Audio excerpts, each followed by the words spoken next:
The Paladuro Dons look to continue their historic season with a win. They had a tough task facing head coach Seth Parr and the Anna Coyotes tonight. And the Randall Raiders attempt to earn back-to-back 10-win seasons. They're up against Burnett this evening. We'll have those highlights and much, much more ahead on The Locker.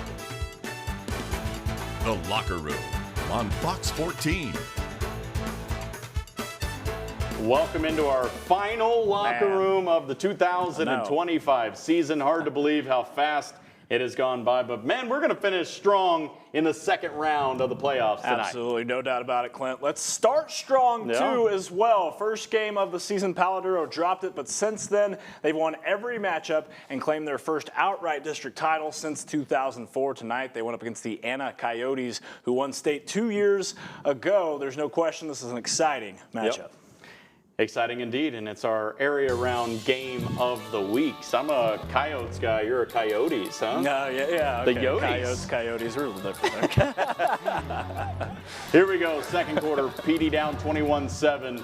Don's on the goal line. Deuce Reese on the keeper, 21-14 Anna. I'd say he's fired up. Yeah, he is. Third quarter, Anna up 31-14. Same time and place for Reese. He's going to keep it again. Touchdown. There you go. Julian Reese the second, chipping away, still in the third. Anna punches back though. DeAndre Williams finds the end zone, gives the Coyotes a 38-21 lead. Fourth quarter, 38-28. Darian All-Day Lewis in the Wildcat. He hands it off to Raymond Johnson to bring the game within 3, but it isn't enough as Anna comes up with a stop late in the game to top Paladuro 38-35. In 5A Division I, also Tascosa falls to Aledo, 42-0. That's actually closer than I saw a lot of people predicting. Thinking 60s maybe, I don't know. But hey, yeah, good season for Tascosa. Let's go to 4A now. A good matchup on paper going into the Night Canyon, taking on Brownwood. A few seconds left in the first quarter. Brock's Hacker finds room for the scramble. He gets a nice gain before going out of bounds and ending the quarter. In the second quarter now, Hacker will keep it again. Going the other way this time. He's across for the score. Canyon leads 7-0. Next drive for Canyon. Hacker will let it fly this time. He throws deep to Baylor Schilling, who makes the grab with the defender on him. Clear path to the end zone. 14-0 Eagles. Lane Burton was able to end the half with a field goal, giving Canyon a 17-0 lead at halftime. Brownwood fought back in the second half, but Canyon hangs on to win 31-28. How about that big win? Yes, for the Canyon Eagles. No Randall taking on Burnett. Opening drive for Randall, 4th and short. Raiders go for it. Drayden Ray, he gets the pass, and he's going to go up the sideline for about 34 yards. A few plays later, it's going to be Braylon Presidio. He drops back, screen pass. He's going to find Sherwood. Hand Sherwood in the end zone. Touchdown. How about more from Drayden Ray? Drayday. Around the right end. Hey, you were saying Jonathan Taylor. Jonathan Taylor. I got him in fantasy, so I knew you see a lot of that. Yes. Burnett trying to get on the scoreboard, but how about some defense? Raiders come up big. 24-14. They're moving on. They're going to face off with the winner of, well, we'll just go to the graphic and then I'll tell you who's playing who. West Plains, they beat Lampasas after a little bit of a slow start. Yeah, they end up cruising 42-7, which sets up West Plains Canyon, 7 o'clock Friday night at Happy State Bank Stadium. Randall will take on Stephenville, 55-7. That will be at 5 o'clock in Snyder. Yep. All right, let's go to 3A action now. Bushland and Jim Ned meeting up in Lubbock. First quarter, Bushland going for it on 4th down, but Nick Wright of Jim Ned leads the charge, forcing a turnover on downs. Jim Ned takes over. Cash Gwynn rolling out. Garrett Beasley makes an even better catch here after the good throw. The sideline, and the refs rule it complete. Later in the drive, Aiden Ellis gets the touchdown. Jim Ned leads at 7-0. Second quarter now, Bushland looking to respond. Colton Foote with the tough run He gets a first down, and it's first and goal. A couple plays later, Colton Strickland takes the handoff. Looks like he might be stopped, but he gets some help. Bushland moves the pile, and Strickland scores. It's tied 7-7. Jim Ned would end up getting the win, however, 24-20. A good effort there by Bushland. Another one of those. Absolutely. I saw a lot of people predicting that game wouldn't be close. It was. Falcons Bushland. were right in Good that effort. game. Dalhart taking on Childress. Dalhart taking on Paradise, rather. Paradise jumps out the gates early in Childress. Luke Brown. A lot of gaff tape on all over his body. Still in the first quarter, Panthers in scoring position, makes it 14-0. 4th and 1 now. Panthers on the goal line. Big stop here by Dalhart's defense results in a turnover on downs. But the Golden Wolves just never really could get anything going offensively. We're going to see Brown go into the end zone again for Paradise. Paradise wins it 24-0. Great season for Dalhart, though. Yep. The Canadian Wildcats certainly used to still being in the playoffs at this point. They faced Coahoma. Chris Flores takes the handoff. Gets a nice gain for the first down. Rumbles through a defender on the nice gain as well. Weston Mitchell says, I'll raise you with a scramble for a bigger gain.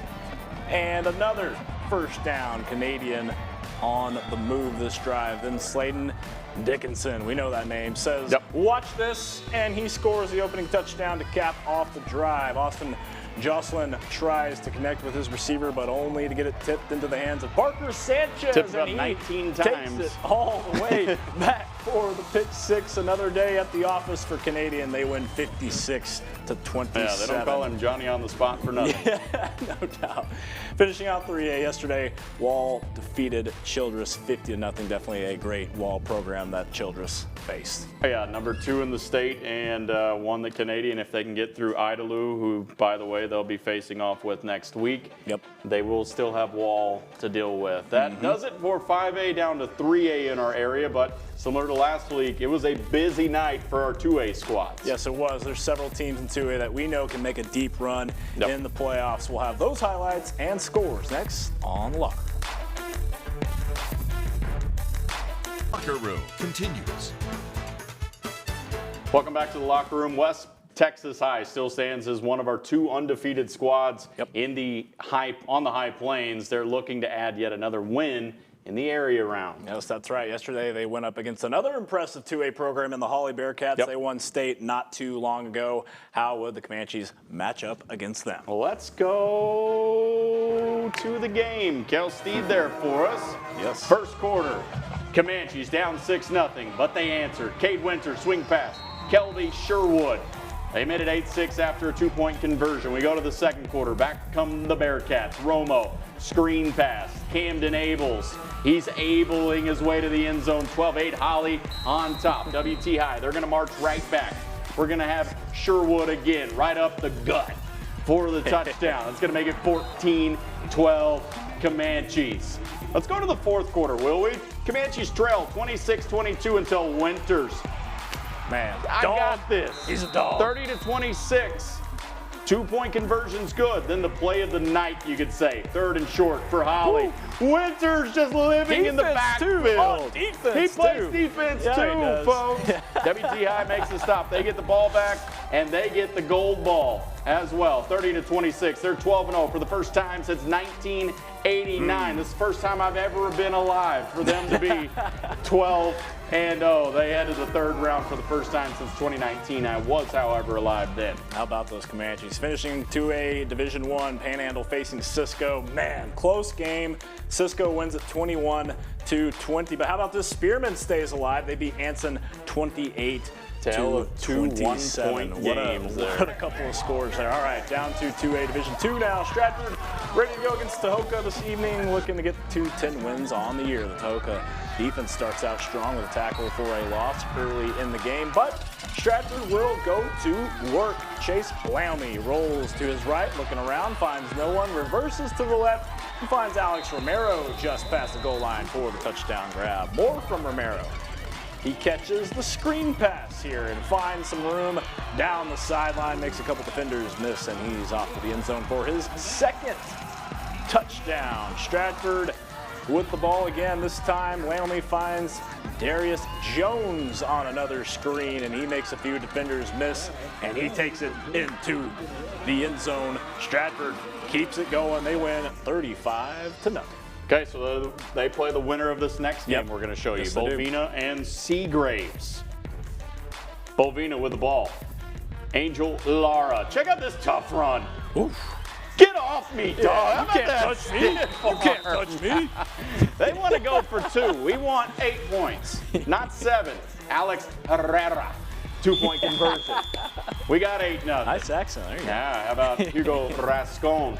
Now, All right. he's going to get the stop for Bovina. Their defense came up big. More from Bovina's defense. It's going to be a handoff, halfback pass. Bovina says, nah, Nah, not a chance. don't call this a Cinderella story. I might call it 24-16 over Seagraves. Now we get Stratford, Bovina, 6 o'clock Friday at Dick Bivens Stadium. How about you, Bovina? All right, Farwell meeting up with Ropes last night. Farwell with the ball. This pass intercepted by Caden Riker. He takes it back for the Ropes pick 6. Farwell looking to throw again, almost picked off again, but Javier almost makes a nice grab for Farwell. They're going down the field, 4th down for Farwell. Riker gonna get a sack though. He was a force on defense. That forces a turnover on downs. Rylan Keith with the ball for Ropes. Watch him cut it back the other way. Big run for Ropes. They're going to give it to Keith. Again, why not? Reward him for that big run. Runs into the end zone for touchdown. Ropes cruises to a 67-0 lead. Okay, so Ropes, obviously really good. They get Yes. the winner of this next game, being Groover and Wink. Tyler Liger down there for us on this one, the Go Liger Liger. man. Go Greg Liger. Satterfield, 4-yard touchdown. In for the opening drive. How about more from Satterfield? Finding his main target, Mason Langford. Nice catch and celebration up the sideline. Then more from Briggs Satterfield. You're going to lose him You like because he's magic tricks? in. Tyler Liger stays on him. Watch him appear. And watch out, of nowhere. Satterfield pops out of the pile, 52-yard score, 21-0. Tyler Anderson is his name, works for Press Pass Sports. He was there. We appreciate I like the Liger help. better, though. Groover, they get Ropes next week. That's going to be at Happy State Bank Stadium at 2 o'clock. Closing it out, Collinsville over Wheeler. Wheeler without their starting quarterback in that one. Then Munster, they look like a monster, 63-21 Nice. over Wellington. So that does it for our 11-man squads in the area, but we're on to the regional semifinals now to check in with 6-man football. Yes, we are. We mentioned West Texas High as one of our undefeated squads. The other unbeaten team is the Miami Warriors. We will have their highlights against Sands next on the Lock.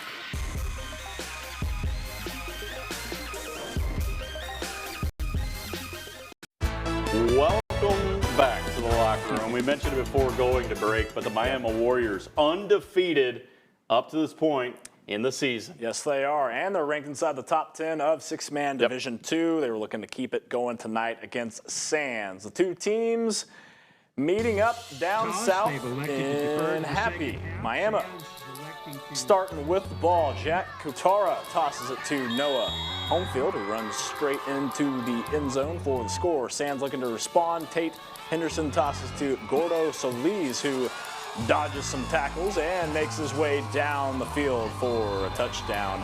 Not done yet. Solis gets the ball again and makes his way through an opening. Warriors can't slow him down. A lot of brown grass out in front of him. Touch of brown grass is right. Miami, though, looking to get back on the board. Kutara runs right, and he's got Christopher Gorecki, the big man, makes the catch, scoring for the Warriors. And we still have two unbeaten teams. Clint, Miami pulls it out 58-57. They are moving on. Warriors. How about you, Warriors? How about Come out to play. A few more. Let's go. Booker and Whiteface. Whiteface wins 98-38. Yeah. Then Naz and Rankin. Naz falls 60-14. In the land of enchantment, Texaco, the top seed in 2A, will play tomorrow in the semifinals. Yes, Texaco looking very good. All right, how about Our cheer squad of the week, cheer team of the week is Stratford. They helped cheer the Elks on all year. Stratford 135-0 tonight and reached the third round.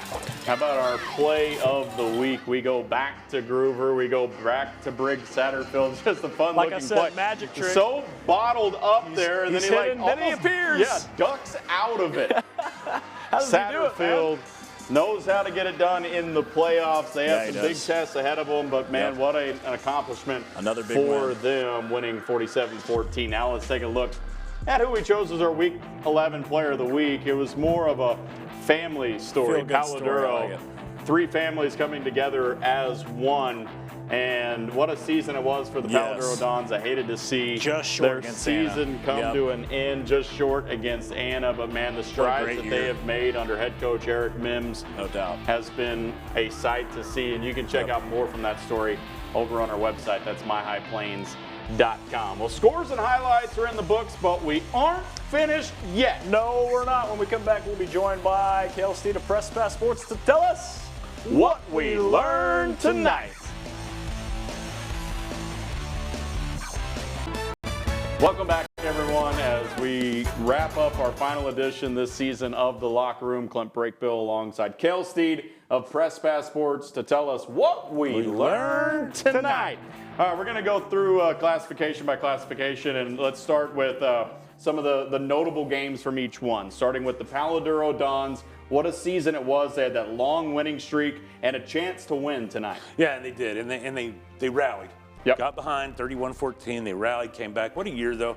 Though they fell short, the Dons, I thought, every week leaped over hurdle over hurdle. They just got better by the season. And what a year for Eric Mims. And they're young. They will lose Darian Lewis, but they're young. And they got a lot of guys coming back, including your guy. Yeah, Deuce Reese, who had a great game. He showed off, what he can do with his wheels a little bit tonight as well. And I think we're going to see even more growth from him next season. 4A Division I, Canyon ISD. A clean sweep for them. Get the title belt. Yeah, get the title belt. 6-0 this year during the playoffs for CISD. Yep. Sweep. West Plains, Canyon, Randall. And they all did it. Randall took care of business with Burnett. Canyon held off Brownfield and West Plains. So now West Plains Canyon, 7 o'clock. Happy State. Randall, your reward? Stephenville. There'll be big underdogs in that game because Stephenville is top 2 in the state for a reason. Yes. Same with West Plains. We'll likely be big favorites against Canyon, but still a rivalry game, meeting for the second time. Anything can happen. How about your Canadian Wildcats? Yeah, the Wildcats, it was a game early. I think a lot of people thought Canadian would go in and roll. Sure. Oklahoma was better this year. This was 21-14 a half. A couple of mistakes from Canadian giving up the deep ball. Second half kind of got it going. You saw Parker Sanchez. I think he had a scoop and score, pick 6. Yep. Big win. They take on Idalou. 2 o'clock, Bivens. Dick Bivens, Friday. Yeah, Part of the doubleheader. Yeah, that'll be a fun doubleheader that we're going to get to in just a second. West Texas High. Ooh. And let's just start there. West Texas High. You got to see this one, a back-and-forth battle against a traditional team in Holland. This was a great game. And this was 2 teams that mirrored each other very well. Very identical teams. But in the last 9 minutes of that game, Cade Winters proved why he was the best player on the field and one of the best players in the region. Yep. What a win. 1989, last time they were 12-0. I know you said that earlier. This was huge. This was a team that played with their backs against the wall and stepped up when they needed to. Now they get Newholm, 2 o'clock Friday in Floydada. That's going to be a good one. That's going to be a great game. Newholm's a very good team. Brayson Beck, really good quarterback. John Ward, a great coach. This will be a great game for West Texas High. Panhandle falls. Spearman wins. Both 1-point games. Yeah, you hate it for Panhandle. We wanted to see Dane Ashley's team break through. Yes. This was our final time to see Broxton Robinson, man, in a high school uniform. Tip of the cap, young man. He's one of the best. Spearman, congratulations against Anson, man. This is a team that we'll talk about in a minute, but this is another team, a 3 seed, that's making noise, playing well. 2A Division II, 3 winners. Stratford, their defense stood on their head. Hot Dog Thursday. They got a tradition on Thanksgiving. When they're playing on Thanksgiving, they eat hot dogs. How great is that? A long-standing tradition. It's nice when you can have a tradition of playing in past Thanksgiving. Canadian and Stratford, I think their season is a disappointment if they're not playing past Thanksgiving. Bovina is who Stratford will be playing. One of the better stories in all of the UIL, in my opinion. Oh, I completely agree. And they got a football playing Jack and Angel Laura, man. They've let him off the leash in the last 2 weeks, dude. It's like, he is a pit bull, dude, and he's playing like that. A 4 seed that knocked off the 1 seed, a back-to-back district champion in Hale Center. And then the team they beat tonight beat them 37-0 earlier in the season. They beat them 24-16. Groover. Against a good Wink team. Buried them. I mean, we didn't see that coming, not that bad. And they just took it to Brian Gibson's team and just hammered them. Rick Satterfield with a huge game. And then I want to give, real quick, my podcast partner, Craig Sperry, you're fired. You're fired. I can't believe you picked Miami to lose. Miami beat Sands 58-57. How about them Warriors? The last team Max left and I were watching this game. The score flip-flopped so many times. It was like a close basketball game where it was like lay up, put them up by 1, lay up, put them up, the other team up. It was back and forth. Miami found a way to get it done. Real quick, where was Stratford? Stratford, Bovina, 6 o'clock. That's the other part of that doubleheader we were mentioning. 6 o'clock Friday at Bivens. Groover. Happy State Bank Stadium, 2 o'clock. Yep. Thank you for having me on all year, Clint. I appreciate you as always. Have a happy Thanksgiving. Absolutely, and thank you guys for joining us all season long. For the 2025 season, thank you for joining us on The Locker Room.